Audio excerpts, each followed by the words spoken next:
स्थापकाय च धर्मस्य सर्वधर्मस्वरूपिणे अवतारवरिष्ठाय रामकृष्णाय ते नमः.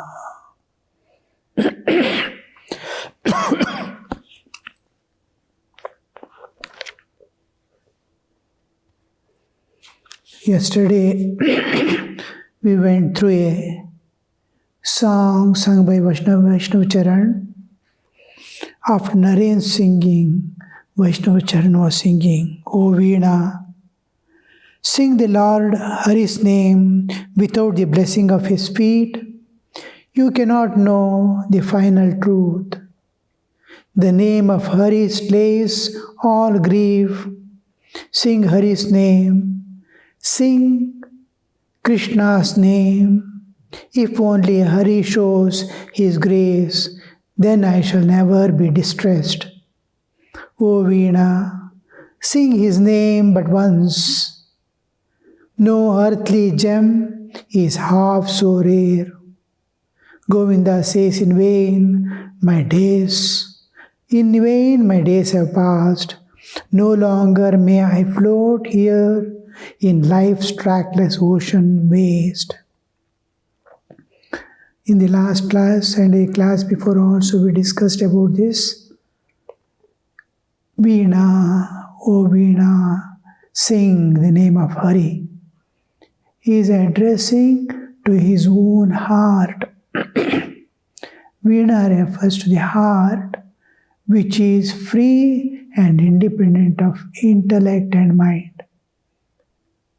Intellect which is having the nature, especially of the modern days, where reasoning and logic is more stronger than the heart. So everywhere logic and reasoning interferes, and reasoning and logic is applicable only to this world in waking state. The five senses, what the five senses depict and what our mind can conceive, this is all the world. Beyond and above, pervading it in the depths of what we see, there is an entirely different thing. And how do we see? With our past experiences. In that background, a child sees his own world, a youth sees his own world, a old man sees his own world, an enlightened soul sees his own world. Each is seeing his own world, that world he takes and sleeps. The real what it is unknown to anyone. The enlightened one knows the reality. So till we get enlightened, we are projecting a world created by my mind, our own minds. This is mine, this is yours, this is good, this is right, this is wrong. All these things we are superimposing on the world. As we get purified, as our minds start dropping off the reasoning and logic, we are in the realm of relative existence. In the realm of relative existence, the universe is a relative existence governed by time, space, continuum, and law of cause and effect. Time and space. This is time-space bound. Beyond is a timeless, spaceless, eternal existence in which the whole universes, millions appear and disappear. This is microcosm, universe is macrocosm. We dissolve every day, microcosm dissolves its own time, our time, the concept of time and space dissolves. My time and space has dissolved when I enter into deep sleep. In dream also there is time and space created by mind. It's mental world. Created by mind, everything in the dream has become, my mind has taken. The tiger we see in dream is mind. All the good and bad, right and all movements, everything is mind. When you wake up, nothing is there. Mind has become one universe by itself. From the holdings of my own past experiences, it has created a world. Look at the power of mind. It can create a world and take you there, and your similar body is made, all your nature, how you react, everything is put in that. The moment you enter into dream, you immediately identify with the dream body and experience the joys and sorrows of dream world. And when you wake up, mind alone is there. No world is there. So how this power of mind to create a world which is not there is called Maya. Similarly is this world. The moment you come to waking state, you identify with this body. The moment, till then, even if pain is there in the body, you will not know when you are asleep. The moment you wake up, pain and everything is perceived because you identify with the body. The identification with the body makes this world real. And when you sleep, this world totally dissolves and you are in a state unrelated to this world. This world, your bodily existence, when you enter into sleep, your bodily existence is not known. I have a body, I have left and come inside, is not known. You are in a dimension unrelated to your body and this world. Who are you? How did you identify with this body in waking? How did you dissociate from it when you are sleeping? Nature does it. Just to show you, you are not this body. You have an existence of independent of the body. Every day nature takes you away from this body. Shows you are not this body. Nothing is here of yours. Which my wife, my children, my father, my mother, my husband, all this totally disappear. What is mine, what is yours there when you enter? And what would happen when you leave the temporary separation is sleep, permanent separation is death. The part which separates from the body when you sleep is going to separate permanently. This is going to be the transmigration to another body because forces are pending. It is not worked out. Files are still open. So how the reality you see, this world, when you wake up and identify and see the world, it is your time had ended when you entered deep sleep. There was no time and space for you. Nothing was there. At least in dream state, dream body was there. In deep sleep, nothing is there. No time and no space. But space and time of the universe is going on. Just like I sleep and wake up every time, every day, the whole universe, microcosm and macrocosm, they are built on the same principle. As I sleep and wake up, the whole universe goes to its causal form, dissolves in the absolute, again projects. This is called Srishti Sthiti Pralaya of the universe, appearing and disappearing again and again. So this takes millions of years to dissolve and millions of years to project and go to the optimum level, again shrinks, again dissolves in the absolute. Same period as it was in the projection, same period will be in dissolved state, again appears, just like we sleep and wake up. This is called Damaru of the Shiva. Going back to the zero and becoming negative matter. What is negative matter can never be known by our minds. We can know matter, we can know space. Negative space we cannot know. We can know maximum absence of time and space. But negativity in the existence we cannot know. So there we go. Last point, the zero is called the bindu. And then dissolution takes place. The bindu, when we go inside, we have three bodies, sthula, sukshma, karana, the gross body, the subtle body, and causal body. One by one we withdraw. When we withdraw, when we project all the three bodies and pervade all the three bodies, we are in waking state. Just withdraw from the physical body, you are in dream state. Leave the subtle body also, mind and space, senses. You are in deep sleep.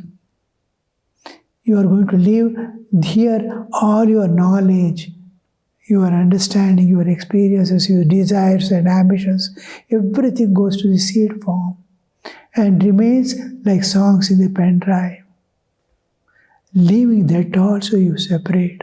You are conscious now. This consciousness is withdrawn. You become a bindu last. And then expanding the universal consciousness every day when you sleep. That bindu to expansion. This is called nada. The expansion of individual consciousness in cosmic consciousness. And at the time of pralaya, the universal consciousness merges in the absolute consciousness. So this is called bindu. Bindu is the point of the Sri Chakra. And all, if you see the Meru Sri Chakra, you can see the bindu and slowly expansion to the physical world. This is three-dimensional representation of the whole creative process from bindu onwards. Beyond bindu cannot be represented or known. The transcendental existence beyond time and space, mind cannot catch. Senses can never perceive. Senses can perceive only of the physical world, where this time-space continuum. So this can be in transcendental, where there is no, what is absence of time, we don't understand. Where time is not there, existence is there. Where space is not there, existence is there. What is that existence without time and space cannot be conceived. So millions of universes, Anantakoti Brahmanda, are floating in the absolute existence. That absolute existence in which the universes appear and disappear is called Brahman, the impersonal God of the Hindus. And the same consciousness, Ananta Satchidananda, which is the pure consciousness, we call consciousness, actual term in Sanskrit is Chaitanya. Chaitanya has no equal or parallel word in English. So we use the term consciousness. It is not the consciousness, medical consciousness. It is existential consciousness. To differentiate, we use the capital C, consciousness. Because we don't have another word for that. Chaitanya is the right word. Chaitanya, Jada. Matter and spirit. English there is a word spirit, which is. But spirit in English is a relative term. In Sanskrit it is an absolute term. Absolute means there is no alternative. There is no taratamya. Greater and smaller degree of comparison is not there. It is one without a second. If a similar thing or anything else is there other than that, it is not absolute. The absolute existence. When we say absolute, there is nothing else other than that. Existence. There is, suppose, the conception of God I am telling. God, other than God, anything is there, it is limited by that. God is unlimited. And everything is included in it. And it's absolute. Apart from it, nothing exists. Just imagine space. Space pervades everything. Every object in and through it is pervading. Objects are not displacing space, it's occupying space. Suppose an object I keep in water, it is displacing. It is from all sides it has covered. But it is not pervading. Space pervades everything. And consciousness, Chaitanya, pervades even the space. How the quality of the absolute is brought, space is what something bridge-like in between the absolute and the relative existence. Space is the first cover, touch, in which the universe has projected. Space is pervading and giving for all objects room to exist. It gives room for everything to exist. All dualities are there. Space is unaffected. It has given room for everything. Fire is there, fire cannot burn it. Nor it instigates fire to burn, no. It has given, it's unaffected, it gives everything and remains unaffected by it. And pervades it also. But nothing happens to it, you see. You cannot stain, you can stain every object in this world. You cannot stain space. Even air you cannot see. Next to space is air. Air you cannot see. None of the senses except touch can find it. Even that can carry smell. How it carries smell, you see. It leaves and goes. It is not affected, but it can carry. Space doesn't do anything. Just a opportunity for everything to exist. You can imagine what God could be. Millions of universes, Ananta Koti, Brahmanda, it pervades and exists, and it is absolute and ultimate. Ultimate. Beyond that, nothing is there. Beyond we go.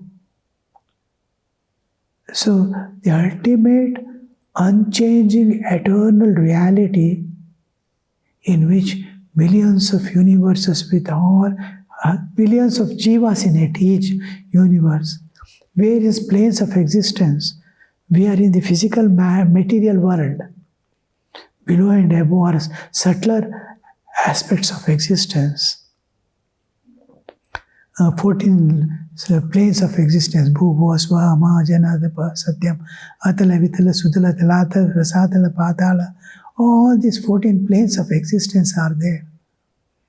And imagine the whole universe at good. And each plane of existence is as infinite as this universe is. And they are coexisting.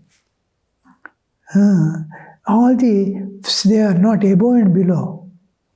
They are the subtlety, just like a school or education.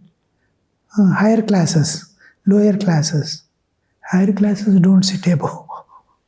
One person going to high school will not carry a ladder because he is in high school. It is with respect to knowledge. How much knowledge has gained and how ahead it is. Degree of knowledge is high and lower classes. Like that, here subtler and grosser, each pervading other. You see the space now, how many millions of cell phones are working, pervading everything. How many military signals, how many channels of television, radio, everything is here, nothing you can see. And they are coexisting. Without clashing, they are existing. All channels are here. Put one television set, you can tune to everything is here only. There, the vibrations, frequency, difference is frequency only. Similarly, all the 14 lokas here only, within the universe, they are different. As you go higher level of consciousness, you one by one new plane of existence opens to you. We are passing through only 3 layers of consciousness: waking, dreaming, and deep sleep. We have never traveled beyond that. We go to dream sleep consciousness, deep sleep consciousness. These 3, Jagrat, Swapna, Shushupti, they are unrelated to each other. We dwell in it and come. There is no relationship. You can never carry anything from this world to a dream state, nor bring anything from there, nor take it to deep sleep. Deep sleep things cannot be brought here, nor the dream things. How we are, totally we are in a world, dream, just to imagine the dream world. In dream world, when you enter, it is looking as if real, so much real, till you wake up. Everything is happening. A dog comes to chasing you. How we are afraid. Run, run, run, run. Something has bitten me. How painful it will be. Waking, nothing is there. How real we are seeing just by identifying with that dream body. The dream world was real for dream body, not for you. You went and identified. And is how real it looks. But where is reality? That's why the term reality is used. What is real? When we come to waking state, this looks real. And can you go to, we expand. Consciousness is expanding. From deep sleep bindu, consciousness is expanding. Deep sleep, mind and senses come into picture. One more layer I am entering, then entering into waking state. My consciousness is pervading all the 3 bodies, gross, subtle and causal. Can you expand this consciousness further? We come to this waking state and go back, again come, because nature is taking me. Can you, how you enter into sleep, can you turn inward and go in the same way? It is meditation. The turning inward is most difficult. You can't turn because you're bound by this world. You have kept so many things as mine, this, that, duties. You are not able to dissociate mentally also. Mind is bound to the world. You cannot turn it inward. It is bound to ego. I will do this, I will do it. I will enjoy it. Ego has 3 aspects: kartritva, bhoktritva, jnatritva. Doership, enjoyership, and knowership. Ego is there. I know that, I know this, I know that. All pertaining to this world. The moment you sleep, nothing is there. Neither your knowledge of this world, nor the world, nor you are there. How the waking ego immediately dissolves and dreaming ego awakens. This ego is binding us. Bodily existence. I have identified with this body. I have totally identified this body as myself. Though nature separates and shows you are not this body, I'm not able to dissociate from this body in waking state. I clearly understand, but I am not able to dissociate. So it's very difficult to turn inward. In monastic life, we take the vow of poverty, vow of chastity, vow of obedience and service.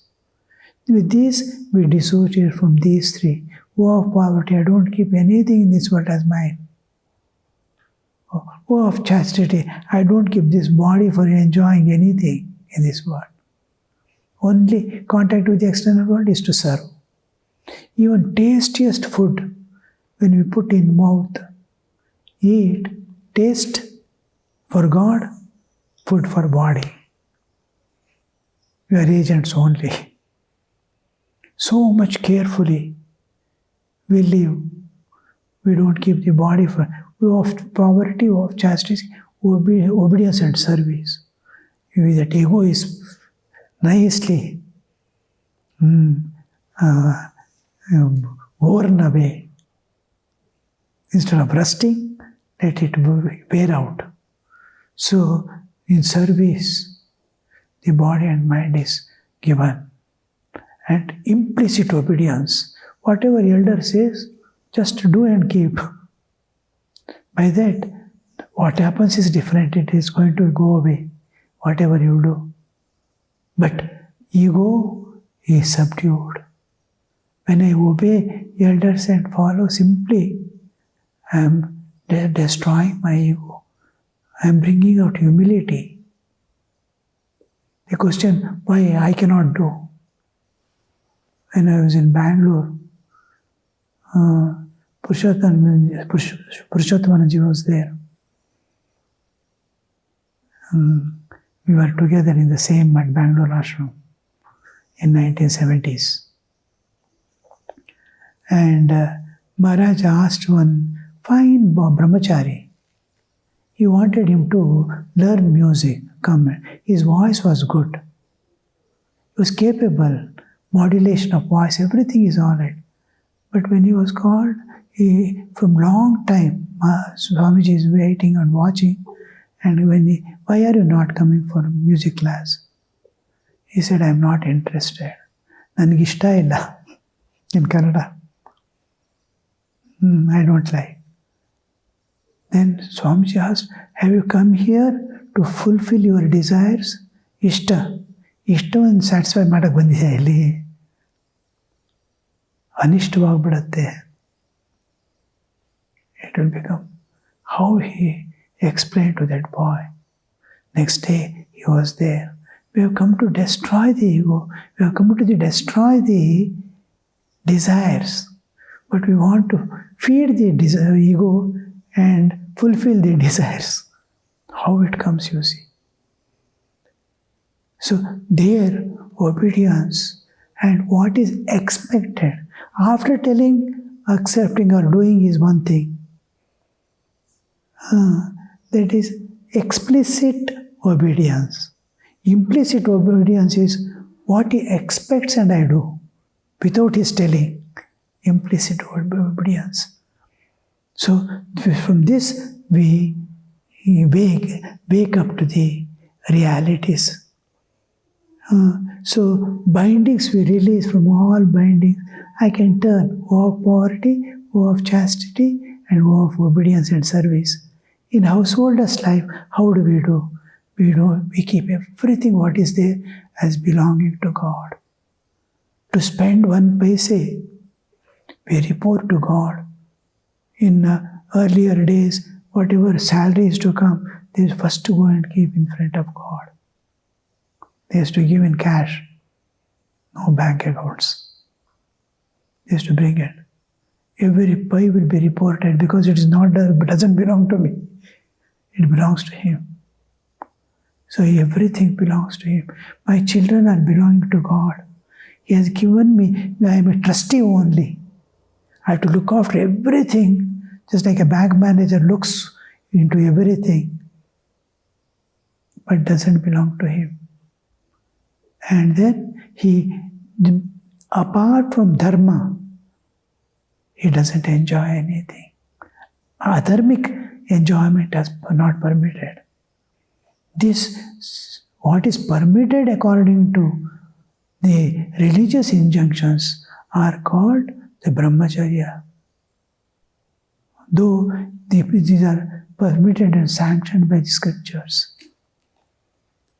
And then ego, he does all the duties of his life, looking after the society, looking after the humanity, looking at the nature. Just like he loves his children and takes care, He takes care of everything. He has debts to pay. So householder fulfills. And then he is free. His mind is free to go inward. Om Shanti Shanti Shanti Hari Om Tat Sat Shri Ramakrishna Arpanamastu.